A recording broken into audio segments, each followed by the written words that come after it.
People are strange when you're a stranger. Faces look ugly. ¿Alguna vez has sentido las ganas incontrolables de dejarlo todo? De apagar el teléfono y no volver a casa, de desaparecer por unos días solo para comprobar si sigues vivo. When you're strange, faces come out of the rain. Esta es la fantasía que el cine de Hollywood nos ha vendido siempre como la gran aventura definitiva hacia la libertad. Sin embargo, en 1970, John Cassavetes agarró este mito y lo arrastró por el suelo de un baño público lleno de vómito, alcohol y lágrimas. People are strange when you're a stranger. Faces look ugly when you're alone. Lo que empieza como la juerga espontánea de tres colegas de Nueva York tras el entierro de un cuarto amigo, se transforma rápidamente en un viaje sin frenos hacia el colapso. No hay épica en esta fuga, no hay romance en sus excesos.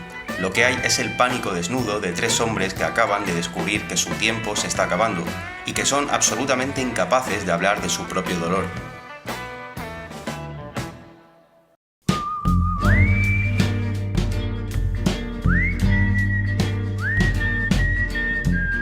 Tres hombres casados en plena crisis de la mediana edad entran en shock tras asistir al repentino funeral de Stuart, considerado el mejor amigo del grupo.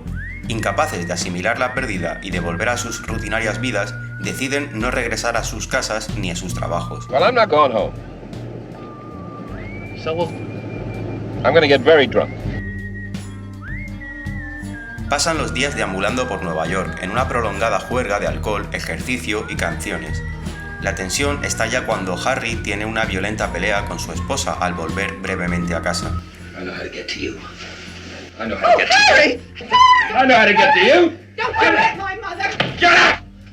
Get up! Get away from me! Hey, you satisfied? You satisfied? Lo que impulsa al trío a romper definitivamente con todo y tomar un avión rumbo a Londres.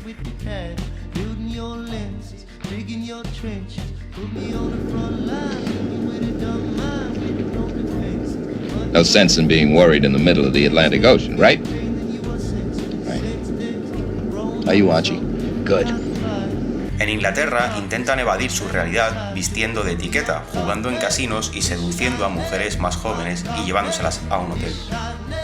Sin embargo, los encuentros íntimos resultan torpes, incómodos y exponen su profunda desconexión emocional y su incapacidad para encontrar el amor.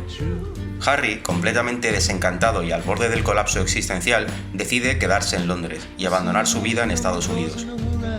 Por su parte, Gus y Archie, asumiendo la derrota y el final de la aventura, regresan a Nueva York. La película termina cuando ambos llegan al suburbio y entran a sus casas para enfrentar a sus familias, cargados de juguetes para sus hijos y con la melancolía de saber que nada volverá a ser igual.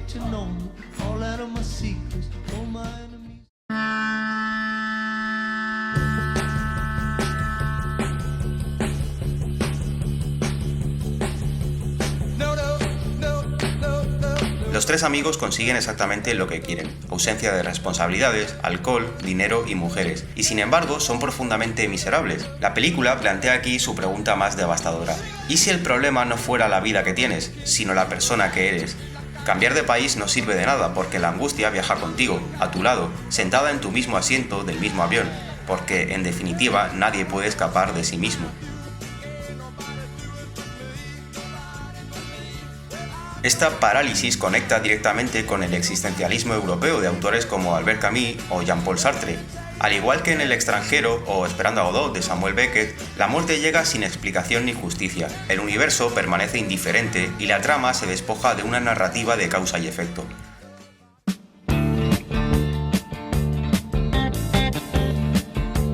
Un claro ejemplo es la secuencia del bar, 26 minutos en los que la trama no avanza, forzando al espectador a transitar del entretenimiento al aburrimiento y finalmente a la incomodidad más absoluta. I'll take off my clothes if you do it better. That's how much I want. Take off your No, clothes. I don't want you to Huh? take off your clothes. I'll take off my clothes. Here they come, baby! Here they come! Here they come! Cassavetes sabe que la verdad humana no emerge en un diálogo pulido de 5 minutos, sino cuando el cansancio y el alcohol quiebran las defensas de la máscara social.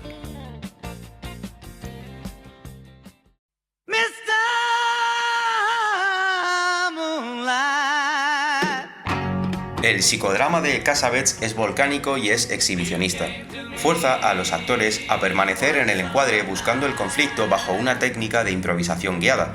La verdad no se sugiere, se arranca a gritos, abrazos y un desnudamiento emocional. I don't care what. I don't care what. Louder! I can never hear you. Harry, I said I was thinking about it. Are you going to work today? El peligro de este método, como bien intuyó Martin Scorsese al etiquetarlo como un psicodrama, es que coquetea demasiado con la neurosis artificial. En la vida real, las personas suelen callar lo que más les duele. Cassavetes, en cambio, actúa como un terapeuta agresivo dentro del set de rodaje. Here's what we had a shot. We were lying on the floor like this, see, and we had the camera this way, you know? And now we're shooting through the door closes, we zoom, we pull back here like this. Now pick me up, George, over this way.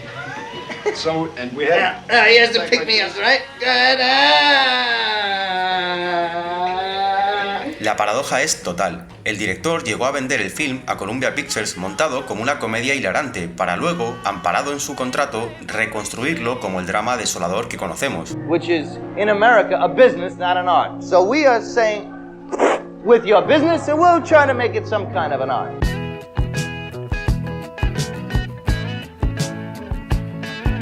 El cine de John Cassavetes y Maridos en particular funciona como un puente estético crucial entre la modernidad europea y el nacimiento del nuevo cine independiente americano. Su propuesta se nutre de corrientes rupturistas previas y deja una huella imborrable en las generaciones posteriores. Aunque el director neoyorquino siempre defendió su independencia creativa, Maridos comparte vasos comunicantes con corrientes cinematográficas que en los años 60 estaban dinamitando la narrativa clásica. Por un lado encontramos a la Nouvelle Vague y a Jean-Luc Godard. Cassavetes adopta la libertad formal del cine francés, rodaje en escenarios reales, presupuestos independientes, desprecio por la continuidad técnica de Hollywood y el uso de la cámara al hombro. Sin embargo, mientras Godard usa esto para hacer un cine político e intelectual, Cassavetes lo redirige hacia las emociones humanas y el trabajo actoral. Además, Cassavetes comparte grandes rasgos con Michelangelo Antonioni. La atmósfera existencial de Maridos, personajes vagando sin rumbo, incapaces de conectar afectivamente o de expresar su vacío, conecta con la trilogía de la incomunicación de Antonioni. La diferencia radica en que donde el director italiano usa el silencio, la arquitectura abstracta y la contención, Cassavetes prefiere el estallido volcánico, el ruido y la corporalidad texturizada por el sudor y por el alcohol. Don't believe truth. Just don't believe truth. Archie, I'm telling you, don't believe truth. That is the truth now. You see, the truth will never kill you. La película sigue resultando dolorosa, más de 50 años después, porque nos recuerda una verdad universal. Muchas veces no sufrimos porque la vida sea muy difícil, sino porque no sabemos cómo hablar de lo que sentimos. Well, like, what are you feeling? I mean, what are we supposed to be feeling? Because what I'm feeling, I don't know what I'm feeling. Debajo del caos y del alcohol, lo que presenciamos es la tragedia de tres seres humanos intentando, desesperadamente, no enfrentarse a sí mismos. That is the truth now. You see, the truth will never kill you. Lies will. Not cigarettes, not alcohol. Lies, guys. Lies intentions. That'll kill you. They'll kill you before cancer in the heart. Did you know that? Now, give me a cigarette, will you?